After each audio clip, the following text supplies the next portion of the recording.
Bismillah, Assalamualaikum warahmatullahi wabarakatuh. Alhamdulillah, wassalatu wassalamu ala rasulillah wa ala alihi wa sahbihi wa mawalah amma ba'd. Di sini saya akan membahas ucapan dari Ustadz Faris Baswedan berikut ini dalam nukilan tentang ucapan Imam Ahmad. Mari kita lihat. Dan kebolehannya untuk bertabaruk. Dan perlu untuk diketahui, Al-Imam Ahmad bin Hanbal, ya, sebagaimana yang diceritakan dan dijelaskan oleh anak beliau, Oke. Abdullah, di dalam kitabnya Al-Ilal wa Ma'rifatur Rijal. Al-Ilal wa Ma'rifatur Rijal itu kitab karya anak Imam Ahmad bin Hanbal yang bernama Ya, Abdullah, ya. anak kedua. Beliau berkata, sa'altuhu 'anil rajul, ya, saya bertanya kepada ayah saya mengenai seseorang yang masuk mimbar Nabi sallallahu alaihi wasallam wa yatabarraku bimasihi wa yugabbiluhu wa yaf'alu bil gabr. Ya, dan orang tersebut bertabaruk kepada mimbarnya Nabi Muhammad SAW dengan cara memegang-megangnya, menyentuh-nyentuhnya dan mencium-ciumnya, dan juga melakukan hal yang sama terhadap kuburnya Nabi Muhammad SAW. Mithla dzalik au nahwa hadza, atau semisal dengan perbuatan yang semisal dengan hal tersebut. Lalu beliau mengatakan, ingat, perhatikan dengan baik-baik pertanyaannya, yuridu bidzalika taqarruba ilallah, ya, sebagai bentuk taqarrub, pendekatan diri kepada Allah Subhanahu wa taala jalla wa az. Faqala, Imam Ahmad menjawab, la ba'sa bidzalik. Ini jawaban Al-Imamu Ahmad bin Hanbal, imamu ahli sunnah. Lalu kalau kita mengatakan, Beliau bilang boleh ya Imam Ahmad, riwayatnya barusan ya. Saya singkat aja supaya teman-teman nggak habis makan banyak waktunya, dan saya akan menyinggung juga riwayat yang disebut Gus Ajir di sini.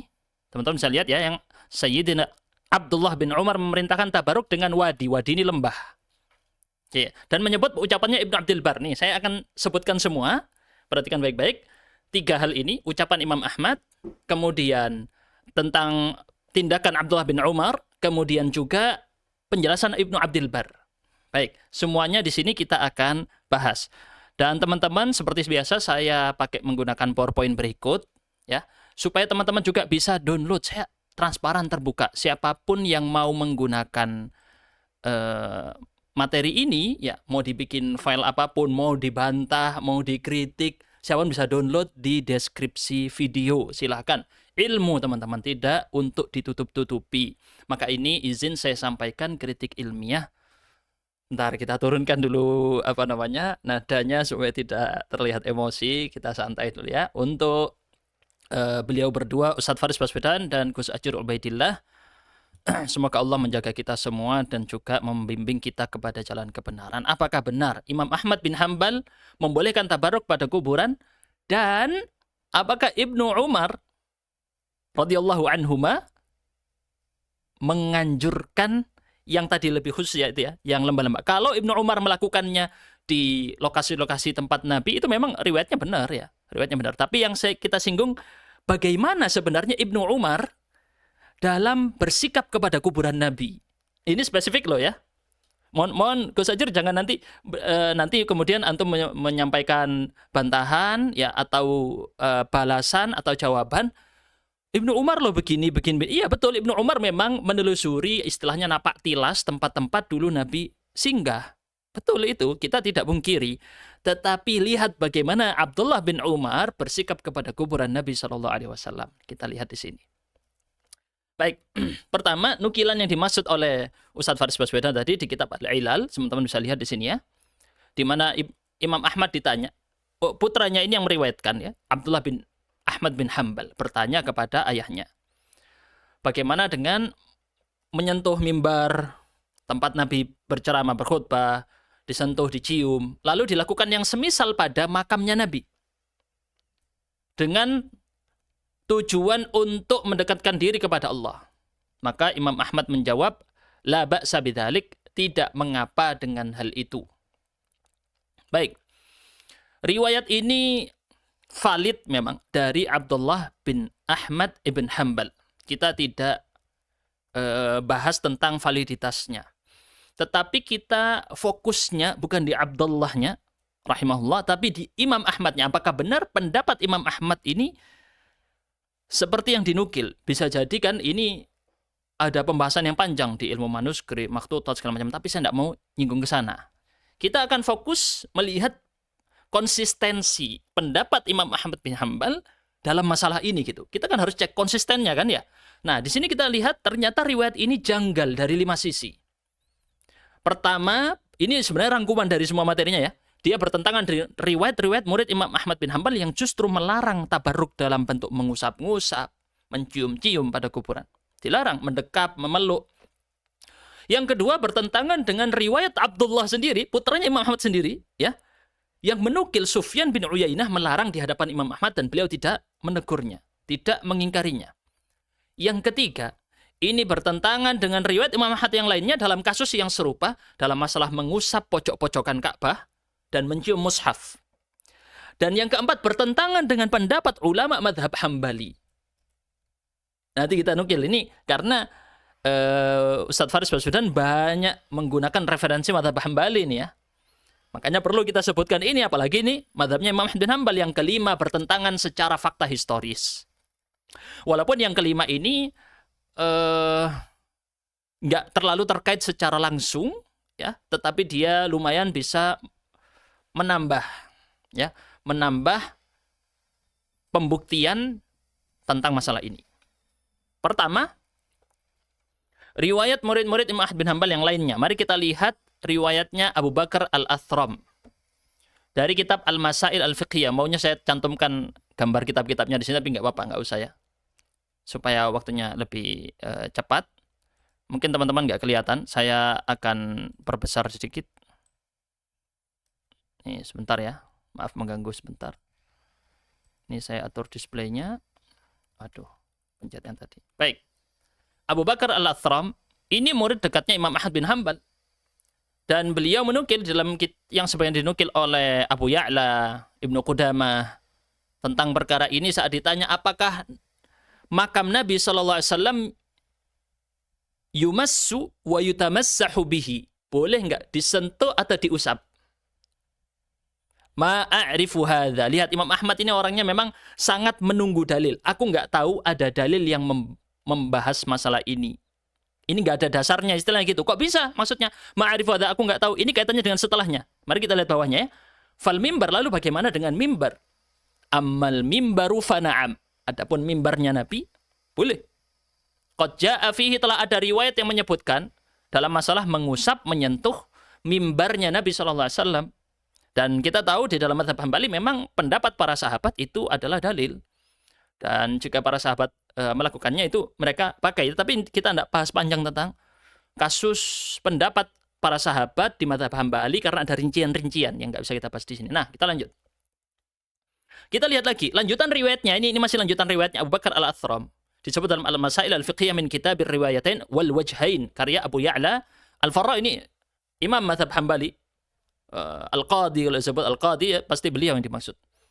Nah, dikatakan kepada Abu Abdillah, yakni Ahmad bin Hanbal, innahum yulsiquna butunhum bi jidaril qabr. Lapor, orang-orang itu pada nempelin perut mereka ke dinding makam. Lalu dikatakan kepadanya, maksudnya ini majelis, ada orang yang ngomong beberapa ya kan ya. Lalu ada yang bilang lagi, apakah Anda melihat dari ulama Madinah yang tidak menyentuh makam? Ini kan tadi pembahasannya tadi dalil ya. Yang di sini kan dalil, riwayat para sahabat misalnya. Nah, sekarang nyinggung kejadian di zaman sekarang, orang malah menempelkan perutnya ke dinding makam. Nempel gini. Tempel. Yang kemudian disinggung, gimana para ulama di Madinah? Apakah mereka menyentuh makam, tidak menyentuh makam, atau malah berdiri samping dan memberi salam? Maka kemudian, Imam Ahmad bin Hanbal rahimahullah mengatakan, na'am. Ya, seperti itu yang dimaksud. Begitulah dahulu Abdullah bin Umar radhiyallahu anhuma melakukannya. Apa? Ini saya tandai sudah warna kuning ya. Tidak menyentuh makam, tetapi berdiri di sampingnya makam, di posisi lain, dan mengucap salam. Ini caranya Abdullah bin Umar di dalam bertabarruk. Ini caranya. Nah, antum berdalil dengan yang lembah As-Surar ini, terus kemudian mau membenarkan tentang masalah memeluk-meluk, mengusap-ngusap, mencium-cium. Apakah antum benarkan? Dan itu banyak dilakukan di Indonesia. Kita terus terang kita sampaikan, di Indonesia banyak kan ya, yang menyentuh, mencium, divideokan juga. Bahkan mungkin ada yang menganjurkan. Tapi lihat Abdullah bin Umar praktiknya, walaupun beliau ada riwayat nih, riwayatnya nanti kita bahas nih, ada kritiknya tentang riwayat ini ya, yang disebutkan dalam kitab Muwatta. Riwayatnya Abdullah bin Umar justru beliau tidak menyentuh makam. Makam Nabi tidak disentuh. Nah, kita lihat riwayat yang disebut oleh Gus Ajir. Gus Ajir menyebut ya, tentang masalah Abdullah bin Umar menganjurkan orang untuk pergi ke lembah yang disebut As-Surar. Di sana ada pohon yang di bawahnya ada 70 nabi yang pernah dipotong tali pusarnya di sana. Nah, ini di dalam Muwatta Imam Malik nomor 249. Tetapi riwayat ini lemah sanadnya. Ada dua jalur. Ada jalurnya Abu Ya'la. Ini bukan Abu Ya'la Al-Hambali tadi, beda ya. Ini Al-Mausili rahimahullah. Yang pertama riwayatnya Imam Malik dari Muhammad bin Amr bin Halhalah, lalu dari Muhammad bin Imran Al-Ansari, lalu dari ayahnya, lalu dari Ibnu Umar. Problemnya adalah, ini ringkasannya, Muhammad bin Imran ini majhul, tidak dikenal, ayahnya juga majhul, tidak dikenal. Double. Ada dua masalah. Jalur yang kedua, Gus Ajir, Abu Ya'la di sini meriwayatkan dari Al-Hasan bin Hammad, dari Abu Mu'ayyad, dari Al-A'mash, dari Abdullah bin Dzakwan, dari Ibnu Umar. Ada putus sanad antara Abdullah bin Dzakwan dengan Ibnu Umar. Kedua, Abdullah bin Dzakwan ini mungkarul hadis menurut Al-Bukhari dan lain-lain. Hadisnya ditolak dan diingkari. Jadi riwayat ini mau diputar kemanapun, riwayatnya lemah. Bahkan yang antum nukil, Gus Ajir, bahwa Ibnu Abdul Bar menyebutkan dalam kitabnya At-Tamhid, Ibnu Abdul Bar wafat tahun 463 Hijriah ini, dalam kitabnya At-Tamhid mengatakan bahwa dalil hadis yang tadi ya Ibnu Umar, riwayat Ibnu Umar. Riwayat Ibnu Umar memerintahkan ini, Rasulullah SAW bersabda ini ya. Riwayat barusan ini, ya, riwayat barusan disimpulkan oleh Ibnu Abdul Bar adalah dalil bahwasanya itu tabarruk, dijadikan kesimpulan untuk tabarruk dengan peninggalan-peninggalan Nabi dan orang-orang soleh. Iya, memang beliau menukil, tapi kesimpulan hukum itu kalau Anda lihat di dalam syarah-syarah kitab hadis manapun, ini saya ulangi lagi, antum lihat di dalam kitab-kitab syarah hadis manapun, ya, walaupun hadisnya dipandang lemah oleh pengarangnya atau oleh orang ulama lain, dipandang lemah, tapi beliau sebagai pensyarah hadis menukil apa kesimpulan yang diambil. Silakan buka di, misalnya hadisnya riwayat Tirmidzi, dijelaskan misalnya dalam Tuhfatul Ahwadhi. Tuhfatul Ahwadhi syarahnya. Nah, walaupun hadisnya ini dipandang lemah, ya, lemah, bahkan oleh Tirmidzi sendiri disebut lemah misalnya, tetapi si pensyarah hadis akan menyebutkan kesimpulan dari dalil hadis ini adalah titik. Wajar memang, karena kesimpulan dari situ maksudnya apa yang bisa diambil hukum tanpa, atau istilahnya tutup mata bi ghaddil basar an sihhati hadzal hadis, dengan tanpa melihat apakah hadis ini sahih atau tidak, kita ambil kesimpulannya apa dulu. Tetapi lihat Ibnu Abdul Bar, ya, lihat Ibnu Abdul Bar. Ini di dalam halamannya sama ya, halamannya ya dengan yang antum sebut, yang Ibnu Abdul Bar menyebut bahwa itu dalil tabarruk dengan orang-orang soleh. Lihat kata Ibnu Abdul Bar, la a'rifu Muhammad bin Imran, aku tidak tahu siapa Muhammad bin Imran ini, kecuali salah ngomong saya. La a'rifu Muhammad bin Imran hadza illa bihadzal hadits. Aku tidak tahu Muhammad bin Imran ini kecuali dengan hadis ini. Cuman ada riwayat yang hadis ini tok. Wa illam yakun abuhu Imran ibn Hibban al-Ansari atau Imran ibn Sawadah fala adri manhu. Ya, kalau saja ayahnya bukan Imran bin Hibban atau Imran bin Sawadah, aku tidak tahu dia siapa sebenarnya. Jadi ini majhul. Ibnu Abdul Bar sendiri menyebut majhul. Yang tadi saya salah sebut sedikit itu tetap ya maknanya sama.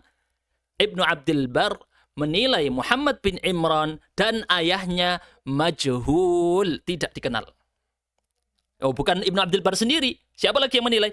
Al-Imam Adz-Dzahabi menilai juga majhul di dalam kitab Mizanul I'tidal, dan Ibnu Hajar menilainya majhul di dalam kitab Taqribut Tahdzib.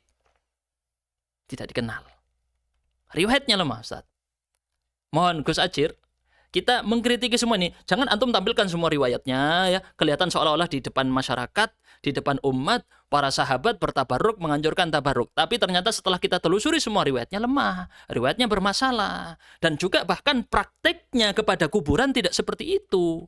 Jadi secara sanadnya bermasalah, secara pemahaman juga bermasalah. Antum memahami, mohon maaf ya, agak naik sedikit tensionnya. Antum memahami, ini emosi bukan emosi. Ini saya soalnya kalau ceramah, antum lihat kalau saya khutbah ceramah emang gini nadanya. Antum memahami dari tabarruk tadi bukan seperti praktiknya Ibnu Umar. Ibnu Umar dalam masalah kepada makam Nabi tidak menyentuh makam Nabi. Itu coba dari segi sanadnya bermasalah, dari memahaminya juga bermasalah. Nah, ayahnya juga dinilai majhul oleh Az-Zahabi, walaupun Ibnu Hajar menilainya tidak majhul. Tapi Az-Zahabi menilainya majhul, sebagaimana Ibnu Abdul Bar juga tidak tahu ini siapa, Imronnya ini siapa. Perlu ada penjelasan, tapi nggak bisa ditelusuri. Kenapa? Lah karena cuman ada hadis ini, Muhammad bin Imran ini cuman ada di hadis ini, kata Ibnu Abdul Bar. Cuman ada di hadis ini. Baik, ditambah lagi riwayat jalur lain ya. Ini jalur yang pertama kita bahas, lemah. Bukan hanya lemah, tapi lemah sekali. Yang kedua, ini bukan lemah saja, ini lemah sekali. Nanti dalil fadail amal, Ustaz, tidak apa-apa fadail amal pakai hadis yang lemah. Antum melihat ucapan para ulama dalam masalah fadail amal, antum lihat gimana dengan yang riwayatnya itu dhaifun jiddan, riwayatnya sangat lemah, gimana? Coba antum transparan dong. Ya biar nggak usah saya yang jelaskan. Antum coba sebutkan. Ustadz Faris Baswedan, Gus Ajir, coba antum transparan sebutkan bagaimana pandangan ulama tentang masalah mempraktekkan, mengamalkan fadail amal, tapi bukan hadis yang lemah biasa ya, yang sangat lemah. Hadis yang sangat lemah. Jalur yang kedua kita lihat Abu Ya'la meriwayatkan. Nah ini ya, sampai Abdullah bin Dzakwan dari Ibnu Umar radhiyallahu anhuma. Kata Abu Hatim mengatakan apa? Dia meriwayatkan dari Ibnu Umar tapi tidak pernah bertemu dengan Ibnu Umar. Emang Ibnu Umar wafat tahun 73. Saat itu Ibnu Dzakwan masih umur 13 tahun. Ini secara historisnya ya. Jadi terputus sanadnya antara Abdullah bin Dzakwan dengan Ibnu Umar. Ditambah lagi Abdullah bin Dzakwan ini mungkarul hadits, kata Al-Bukhari dalam kitab At-Tarikh As-Shaghir. Al-Uqaili juga menilainya termasuk periwayat lemah. Ali Al-Madini menilainya laisa bisyai', tidak dianggap, tidak bernilai. Ya ini kata-kata menjelaskan bahwa dia adalah periwayat yang lemah. Jadi dua masalah nih ya. Sama juga. Mau disebut lemah biasa nggak bisa ini. Mau disebut lemah biasa, bukan lemah biasa ini. Sangat lemah. Riwayat ini sangat lemah. Baik, itu untuk kritikan buat Gus Ajir. Asal singgung. Makanya kemarin saya pas bahas riwayat-riwayat para sahabat yang antum nukil Gus Ajir. Dari yang Malik Ad-Dar, kemudian juga Aisyah radhiyallahu anha, kemudian Fatimah radhiyallahu anha, kemudian juga Abu Ayyub Al-Ansari. Semuanya kan bermasalah. Semuanya riwayat-riwayat yang lemah. Bahkan ada yang lemah. Bahkan beberapa itu lemah sekali, sangat lemah. Ditambah yang ini pelengkapnya, riwayatnya Abdullah bin Umar, juga yang antum nukil, riwayat yang sangat lemah. Kemudian kembali lagi ke Ustadz Faris Baswedan. Mohon maaf ya kalau kata-kata saya mungkin agak terlalu tinggi. Ini retorika saja Ustadz ya. Gus Ajar juga. Kadang yang seperti ini membuat orang jadinya kayak nggak suka kan. Saya berusaha untuk menyampaikan dengan kalem, tapi kadang yang bikin saya lancar ngomong gitu. Kalau yang kayak sebelumnya kan saya kalau ngomongnya agak lambat nanti malah nggak nyaman yang mendengarkan. Baik, riwayat yang kedua. Dari Saleh bin Ahmad bin Hanbal. Ini putra sulungnya Imam Ahmad. Lebih tua dari Abdullah tadi. Apa riwayatnya beliau? Lihat. Saleh berkata mengenai orang yang masuki Madinah. La yamas al-ha'id. Maaf, ini bukan Saleh ini ya. Salah ketik ini. Ini ya dari ayahnya. Bukan Saleh ya. Ini salah ketik ini. Nanti kita cek lagi ya. Ini Imam Ahmad bin Hanbal. Atau Salehnya.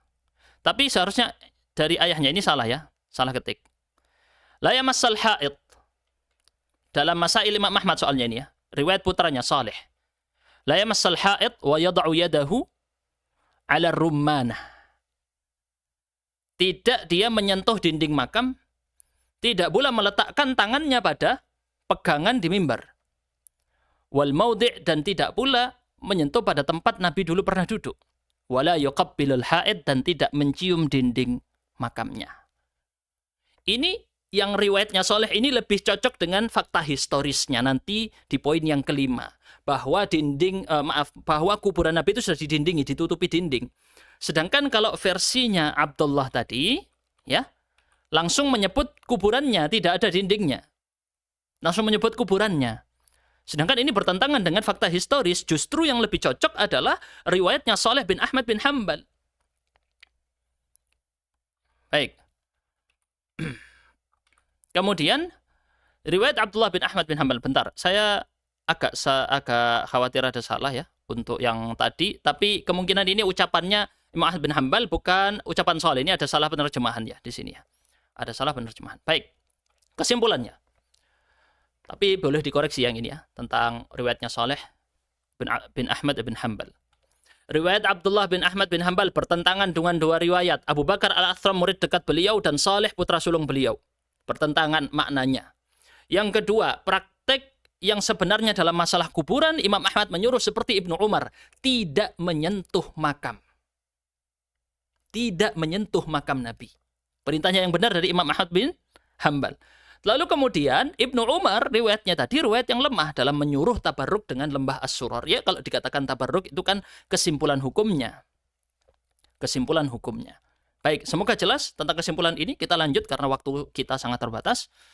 Poin yang kedua untuk Ustaz Faris Baswedan lagi, Abdullah bin Ahmad bin Hambal menukil riwayat yang melarang. Mari kita lihat dalam Ar-Rad ala Al-Ikhna'i. Halaman 416. Abdullah putra Imam Ahmad meriwayatkan dari ayahnya bahwa ayahnya mendengar dari Sufyan ibn Uyainah melarang hal tersebut dan Imam Ahmad tidak membantahnya. Abdullah mengatakan, ayahku berkata, sami'tu Aba Zaidin. Aku mendengar Abu Zaid, Hammad ibn Dalil, berkata kepada Sufyan ibn Uyainah, kana ahadun yatamassahu bil qabr.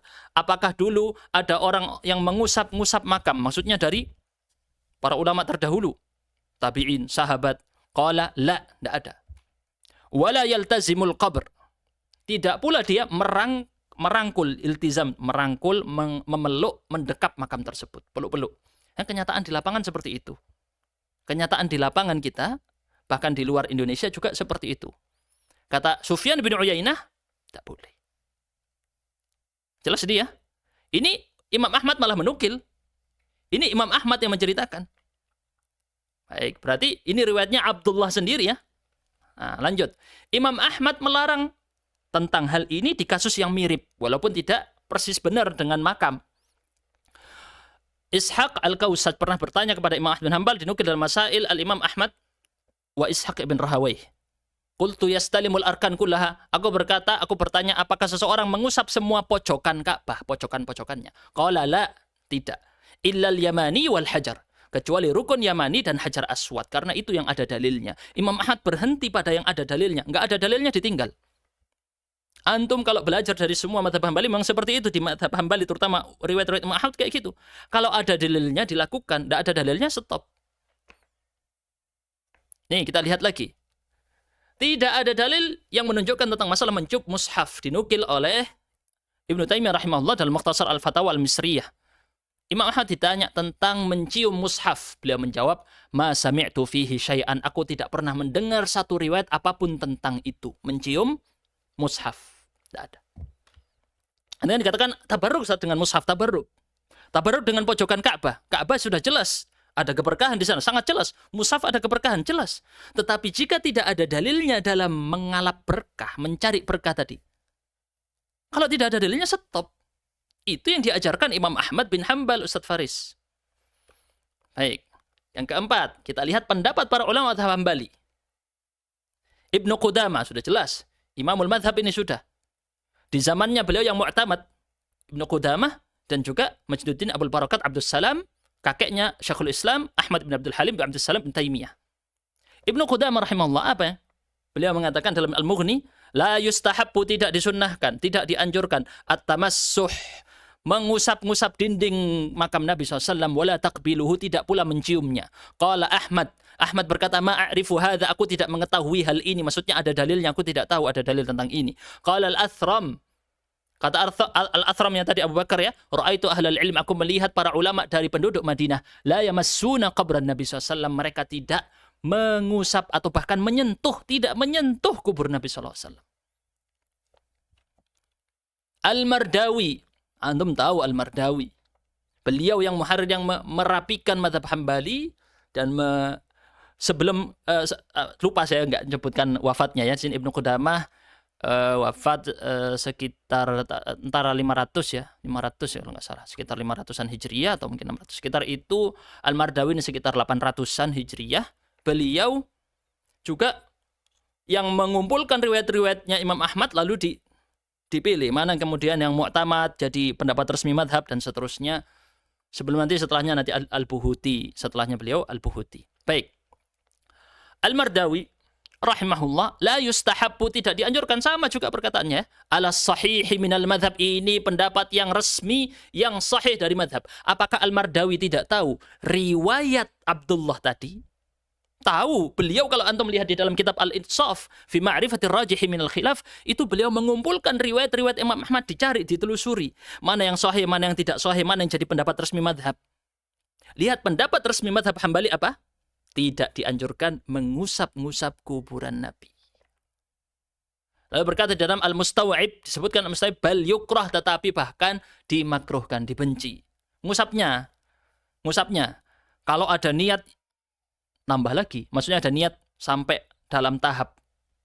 Kan ini yang dibahas adalah zahirnya, Ustaz. Zahirnya, luarnya, menyentuhnya. Masalah niatnya nanti ada maksud pengkultusan, ada maksud ini, bisa naik hukumnya sebagaimana antum tahu. Nah, qala Imam Ahmad ahlul ilmi kanu la yamassunahu. Dahulu para ulama tidak menyentuhnya. Lihat Al-Hijjawi mengatakan dalam Al-Iqna' fi fiqh Imam Ahmad. Sama juga.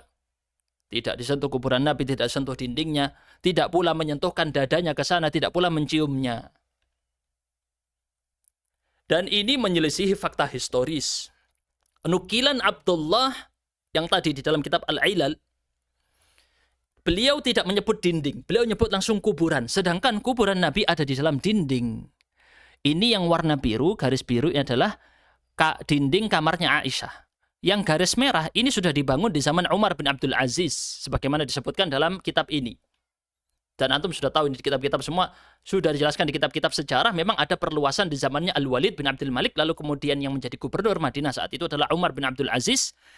Terjadi perluasan keempat pada tahun 88 sampai 91 Hijriyah.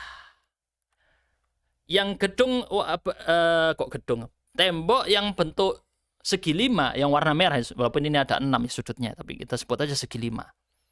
Ini dibangun sudah tahun 88 sampai 91, sedangkan Imam Ahmad hidup tahun 200-an.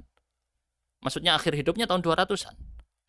Kan berarti ucapannya Abdullah tadi yang pertama kita sebut di sini, iya kan? Tidak menyebut dinding, sedangkan riwayat-riwayatnya yang lain, para ulama, kemudian juga coba kita lihat riwayatnya Saleh dan Abu Bakar Al-Athram ya. Apakah menyebut kata dinding? Di sini tidak disebut ya, langsung sebut qabr. Yang riwayatnya Abu Bakar. Kalau riwayatnya Saleh disebut dinding. Disebut ada dinding. Gitu. Ini hanya tambahan saja yang kelima ya. Bukan sebagai tidak mutlak. Ini untuk poin yang kelima bisa saja disinggung, dibantah saja. Oh, maksudnya qabr itu dinding, ya sudah, selesai sama saja. Jadi itu cuma tambahan saja. Tetapi yang paling penting adalah 4 poin berikut ini. 4 poin tadi berikut sebagai rangkumannya saya ulangi lagi di sini. Nah, ini ya tampilannya, teman-teman bisa lihat. Maafkan dari kata-kata saya bila ada salah, dan juga kalau saya itu ngomongnya agak kalem itu jadi agak lambat, agak delay. Kalau ngomongnya menggebu-gebu bisa lancar gitu. Mohon maaf Ustaz ya. Saya tidak bermaksud emosi atau segala macam. Semoga Allah menjaga kita semua, membimbing kita semuanya, saya, Ustadz Faris, dan juga Gus Ajir, kepada yang Allah ridhai dan Allah cintai. Kita akhiri dengan kafaratul majlis. Subhanakallahumma bihamdika asyhadu an la ilaha illa anta astaghfiruka wa atubu ilaik. Wassalamualaikum warahmatullahi wabarakatuh.